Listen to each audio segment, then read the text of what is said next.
BRS రజతోత్సవ వేడుకలకు ఎల్కతుర్తి సర్వాంగ సుందరంగా ముస్తాబైంది. ఇక కళాకారుల వేదిక నుంచి మరింత సమాచారం మా ప్రతినిధి లివిల్ అందిస్తారు. లివిల్ సభా ప్రాంగణం పక్కనే ఒక స్టేజ్ కళాకారుల కోసం సపరేట్ గా ఏర్పాటు చేశారు. కళాకారుల పర్ఫార్మెన్స్ ఎప్పుడు ఉండబోతుంది, ఎన్ని గంటల పాటు వాళ్ళ నృత్యాలు ఉండబోతున్నాయి, ఏంటి దానికి సంబంధించిన డీటెయిల్స్?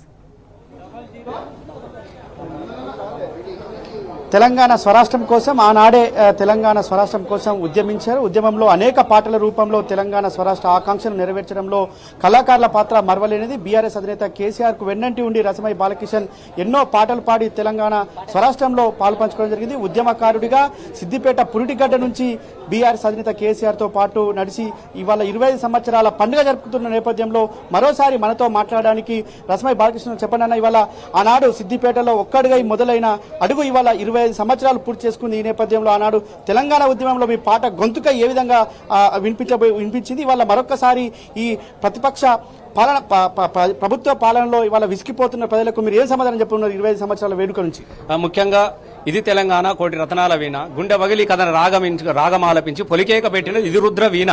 అంటే గుండె బగిలినటువంటి గొంతులు ఏ విధంగా ఏకమై తెలంగాణ రాష్ట్రాన్ని సాధించిండో కేసీఆర్ గారు, అలాగే మలివిడత సాంస్కృతిక ఉద్యమంలో కూడా కేసీఆర్ గారు వెంబడే నడిచి తెలంగాణ ధూమ్ధామై 2014 తెలంగాణ రాష్ట్రాన్ని సాధించుకొని 2014 నుంచి 2023 వరకు జరిగినటువంటి కేసీఆర్ గారు తెలంగాణ అభివృద్ధి ఏ పంతారాన్ని నడిపిందని కూడా మనము సుదీర్ఘంగా మనం చూడడం జరిగినది. ఇవల్ల ఆ రోజు నుంచి ఈ రోజు వరకు, అంటే ఆ రోజు గుండె రాగమించి నుంచి ఇలా మళ్ళీ సారే కావాలంటున్న వరకు కూడా మా పాటల ప్రస్తావన, మా సాంస్కృతిక పునర్జీవనం అంతా కూడా ఈ రజతోత్సవ ధూమ్ధాం కోసం మేము ప్రత్యేకంగా రూపొందించడం జరిగినది.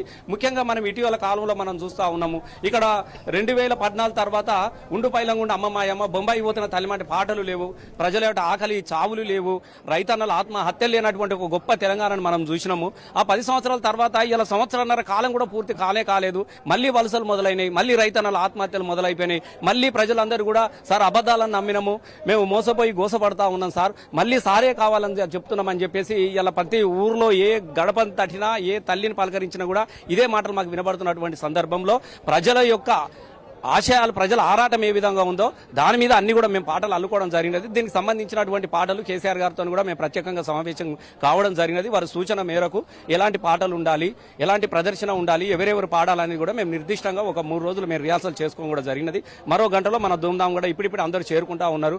ఇలా అందరూ కూడా దరిదాపులోకి వచ్చి ఉన్నారు కాబట్టి కొంచెం ఒక గంట తర్వాత మా రజతోత్సవ ధూమ్ధాం మొదలవుతుంది. అయితే ఇవాళ మీరు ఏదైతే గత తెలంగాణ ఉద్యమంలో ఏ విధంగా అయితే నేను ఓతా బిడ్డ బొంబాయి అని పాటలు వాడి ఇవాళ మళ్ళీ అదే స్థితి వచ్చింది. ఆ నేపథ్యంలో ఇవాళ మళ్ళొక్కసారి అలాంటి పాటలు నెమరు వేసుకోవాల్సిన అవసరం ఉందనుకుంటారా? డెఫినెట్ గా ఉన్నది.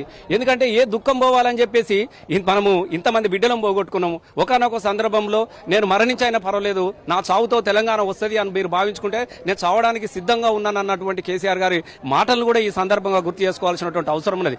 తెలంగాణ రాష్ట్ర ఆకాంక్ష ఎంత ముఖ్యమో తెచ్చిన తెలంగాణ రక్షణ ఇలా అంతకన్నా ముఖ్యంగా ఉన్నటువంటి పరిస్థితి ఇలా మనకు కనబడతా ఉన్నది. కాబట్టి తప్పకుండా మా బాధ కూడా గదే.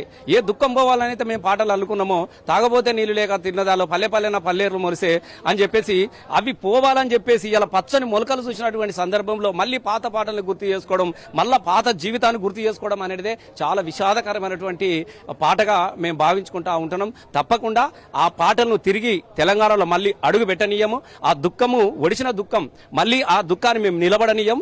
దానికోసం తెలంగాణ రాష్ట్రం కోసం ఏ విధంగా అయితే ధూమ్ధాం చేసినామో ఇలా తీసుకొచ్చుకున్న తెలంగాణ మళ్ళీ దీన్ని రక్షించుకోవడానికి కోసం కేసీఆర్ గారి నాయకత్వంలో మళ్ళీ కూడా అట్లే మేము ముందుకు పోతాం సాంస్కృతికంగా. అయితే ఇవాళ ఏదైతే ఆనాడు తెలంగాణ ఉద్యమంలో చేదు జ్ఞాపకాలు అయినప్పటికీ ఆ స్వరాష్ట్ర ఆకాంక్ష నెరవేర్చిన నేపథ్యంలో అలాంటి పాటలు వల్ల మళ్ళొకసారి టీవీస్ ప్రేక్షకులు కావచ్చు, వాళ్ళ తెలంగాణ సమాజానికి మీ రూపంలో ఒకసారి తప్పకుండా మళ్ళీ ఒక గంటలో మనం మొదలు పెడతా ఉన్నాం. దీనికోసం ప్రత్యేకంగా రూపొందించినటువంటి అన్ని పాటలు ముఖ్యంగా ఒక దుఃఖమనే కాదు, ఒక శంఖాన్ని పూరించినటువంటి కేసీఆర్ గారిని మనం చూసినాం.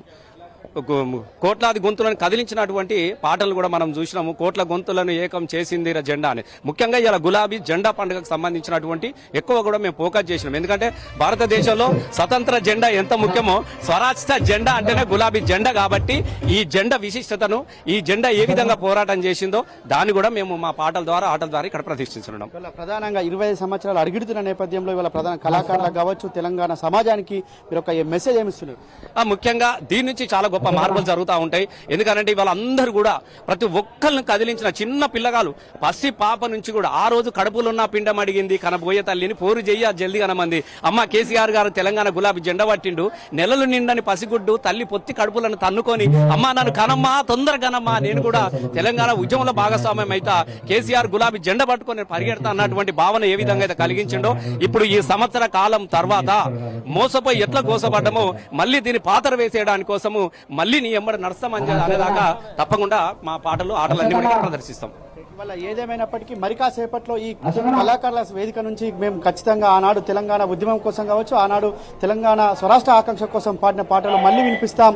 వాళ్ళ ఆనాడు గర్జించిన తెలంగాణ మళ్ళొక్కసారి గర్జించబోతుందని చెప్పేసి కూడా మాజీ ఎమ్మెల్యే కళాకారుడు గాయకుడు రసమై బాలకృష్ణ చెప్తున్న పరిస్థితి కనిపిస్తుంది.